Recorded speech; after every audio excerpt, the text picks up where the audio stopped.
Thank you, Matthew, for the kind introduction. Friends, today we are going to discuss and analyze the dispute resolution process with regard to M&A disputes. All of us know very well in the last 10 years, mergers and acquisitions have taken a lot of prominence because of large number of cross-border transactions which are happening globally.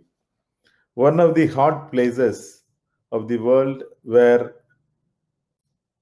mergers and acquisitions are happening every day is India. Now, many foreign companies are interested in taking over various IT, technology, and other companies in India.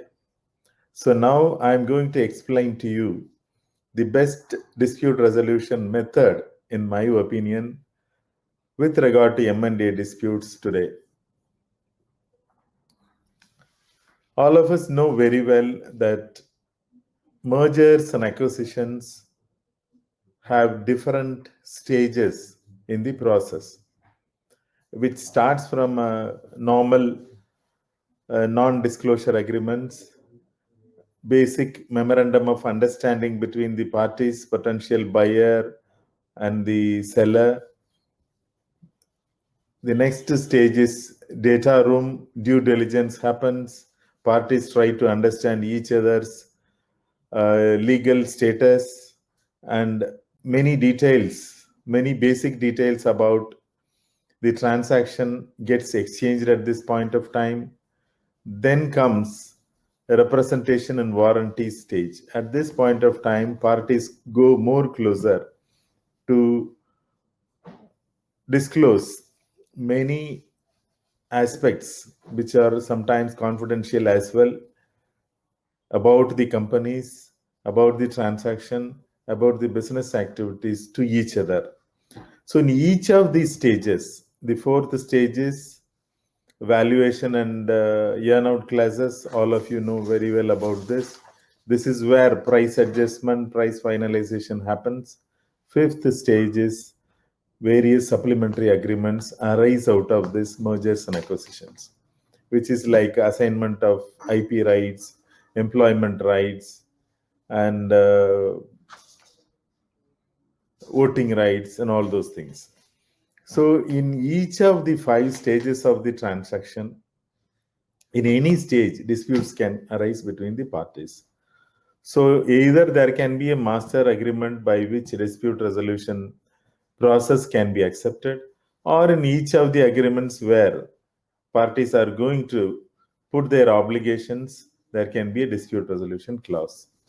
In my opinion, taking the situation, legal situation of India, the best possible or best recommended dispute resolution process can be only arbitration, because there are large number of cases pending in the courts in India.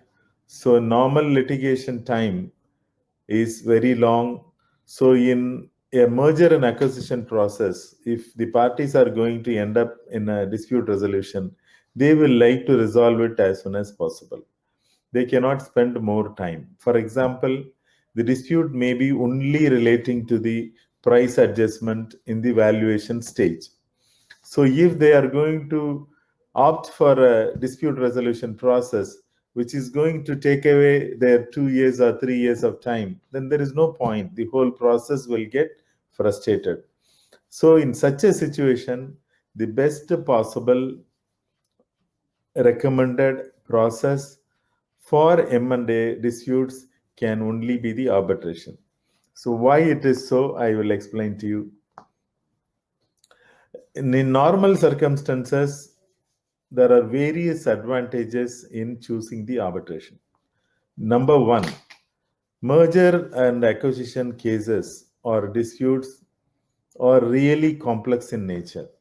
That means a domain expert can perform a much better duty than a general judge sitting in a court.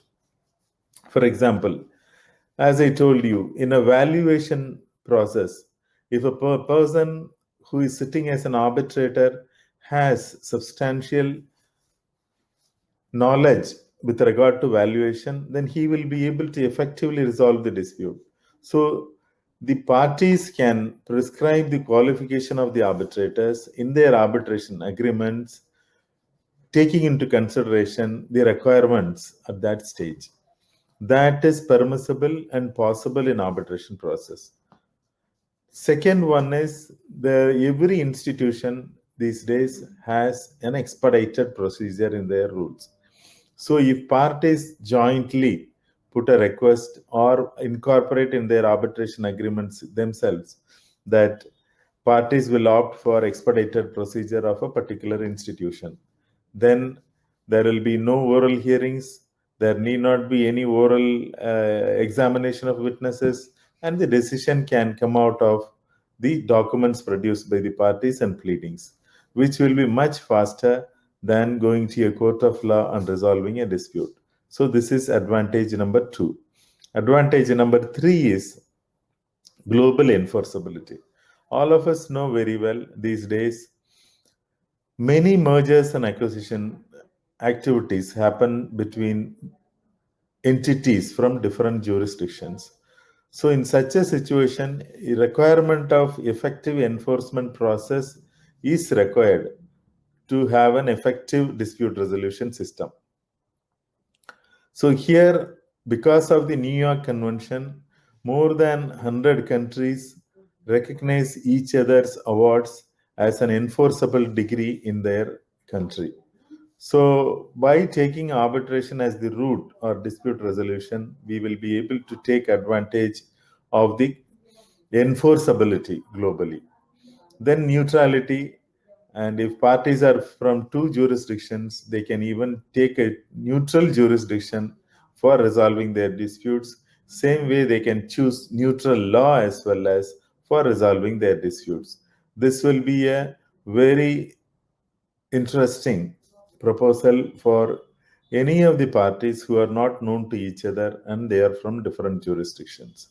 So in my opinion, arbitration is the only effective mechanism for resolving the disputes with regard to mergers and acquisitions.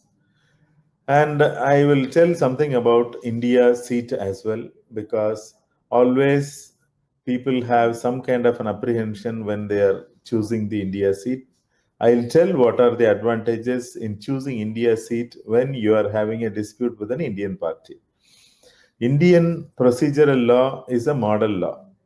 So we follow the model law procedures, model law provisions, and hence understanding the procedural law of India is much easier to the legal professionals from other countries. And we are a signatory to the New York Convention, so enforceability is not an issue.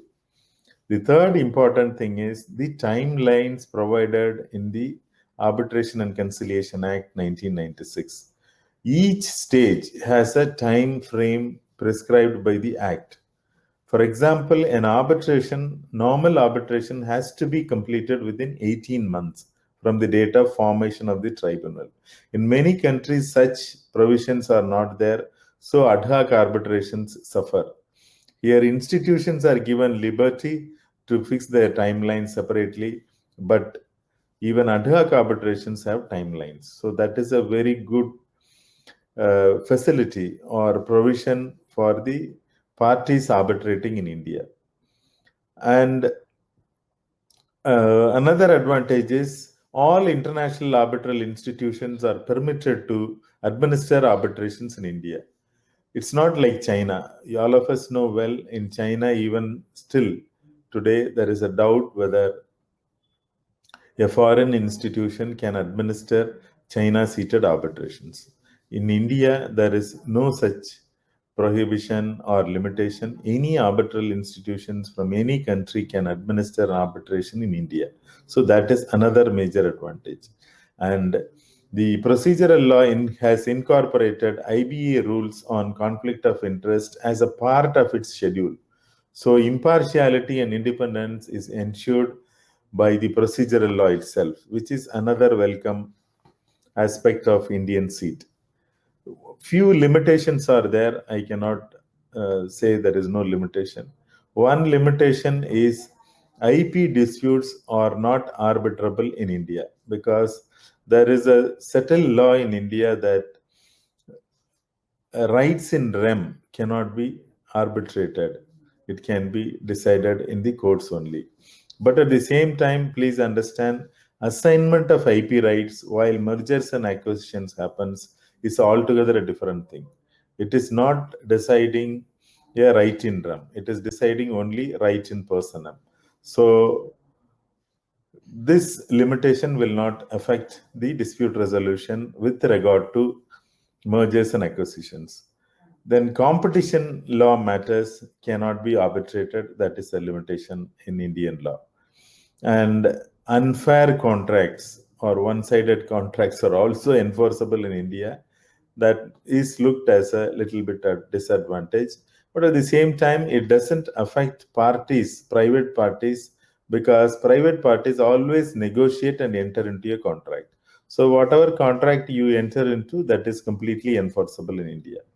Foreign lawyers require permission to appear before the tribunals, but it is normally permitted in all international commercial arbitrations. So these limitations actually don't affect the effectiveness of mergers and acquisition related matters in India. Thank you so much for the opportunity. All the best to all of you.